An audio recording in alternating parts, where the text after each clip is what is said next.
the shores of the Mediterranean, the Roman ruins of Leptis Magna should be crawling with tourists. But for decades, Libya has been a no-go zone. Years of bankrolling terrorists and liberation movements have left the country isolated, its economy in ruins.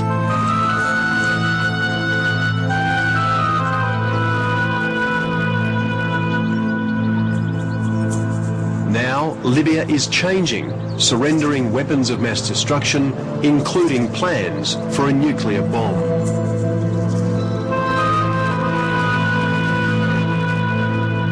For decades, an enemy of the West, Libya is now desperately trying to rejoin the rest of the world and is using its vast oil reserves to woo back former foes, especially the United States.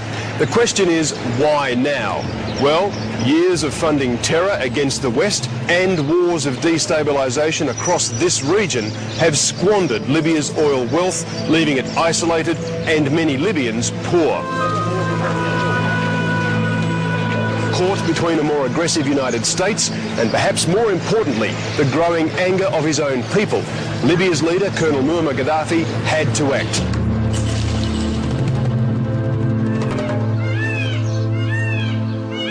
Meeting Gaddafi right now is impossible, but we did get the next best thing. The Colonel's most influential son and heir apparent, Saif Gaddafi, is well placed to reveal Libya's new strategy. No more foreign battles, no more confrontation with the West, no more confrontation with the United States. But make no mistake, this change of heart is about one thing: the survival of Gaddafi's dictatorship, and he's about to use Western petrodollars to do it.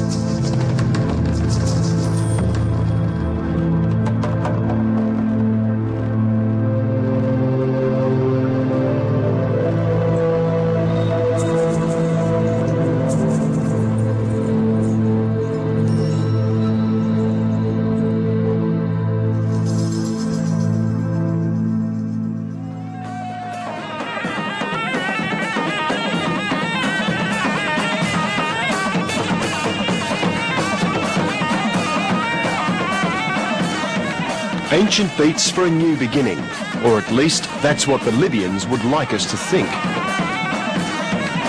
The Tripoli International Trade Fair has, until now, been a contradiction. There's been little trade. This year, though, the number of stalls has doubled. 40 countries have rushed to do business in this former pariah state.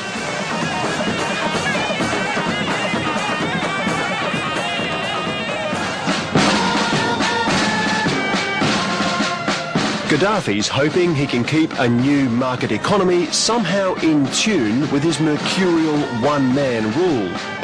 And he's called in some help. Shukri Ghanem spent years outside Libya as a respected official at OPEC. افتتاح الدورة الثالثة والثلاثين لمعرض طرابلس الدولي والتي ولا شك تعتبر نافذة. He was recently recalled by Gaddafi, made Prime Minister, and told to revitalise an economy strangled by socialism.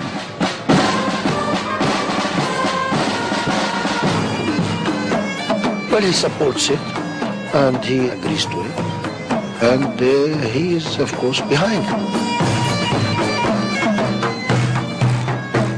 You see, our economic reforms are aimed at, as I said, improving the standard of living of the people, improving the rate of growth of the economy, and everyone would like it, of course. Gaddafi would like it. But has the mad dog of the Middle East, as he was once called, really changed his bark? Saif Gaddafi says yes, that his father was eventually convinced that policies of terror and socialism were crippling the country. At the beginning, of course, it wasn't easy, but he realized that it is in our favor and in our advantage for him, for Libyan society, Libyan people, Libyan state, for the future of the next generation. And I think all of us, we agreed that Libya should adopt several reforms, internally and externally. After seizing power 35 years ago, the flamboyant colonel abolished shops and government and ruled Libya with an idiosyncratic iron fist.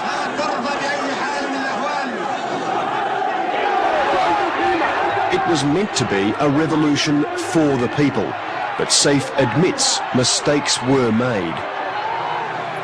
Sometimes, in order to pursue that moral principle, sometimes you adopt the wrong way, the wrong tool. Is that what he did? Sometimes yes, sometimes not. We're not perfect. We're not perfect. And we are human beings, we do mistakes.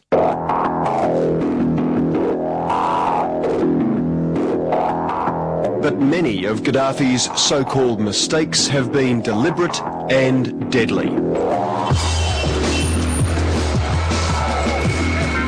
There are people in Libya, we know them by name, you know, who have been associated with killing, repression, torture in the prisons. Their hands are still dripping with blood. And now they are ministers in the government. They are heading the people's courts, for instance. They are in charge of the people's prosecution. They are in the judicial system. They are in the business sector.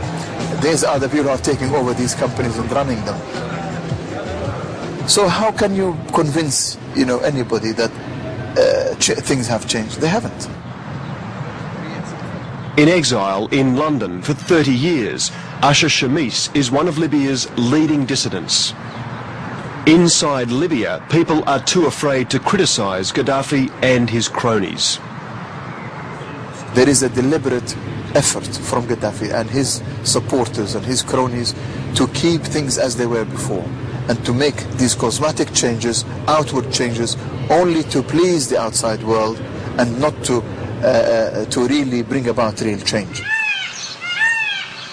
One thing that certainly hasn't changed is the privilege afforded Gaddafi's family. You have quite close connections to Morocco, don't you? As part of his grooming for leadership, Saif Gaddafi spends most of his time studying governance at the London School of Economics. Do you think this is a bit of a generational change in the region? But when visiting Libya, Saif stays at one of the family houses where he keeps pet tigers given to him as cubs by an Italian friend. Hello. He's shy. He's very shy. Look at that. Why do you like tigers? You know, colors, power, they're agile, clever. Hello. The type of skills Gaddafi Sr. has used to stay in power. Hello. Hello. You don't get in the cage with them, do you, Saif? Not anymore. Before, yes, but not anymore. We can't lose you now, that's At 31, Saif is most likely to succeed his father. But he says economic change does not mean Gaddafi is weakening his grip on political power.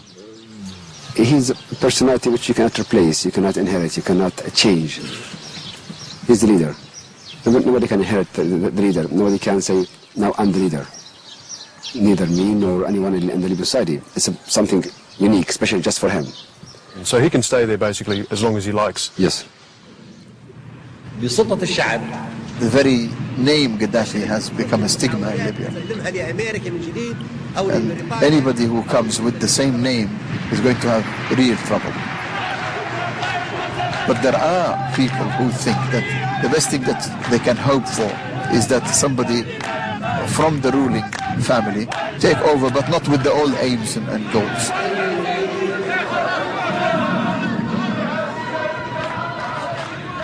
What Saif has to do, I think, is he has to prove himself to the Libyan people. He has to establish credibility between him and the people inside the country. And this can only be done by engaging the people directly. Also spending much time outside Libya, this time in Italy, is another of Colonel Gaddafi.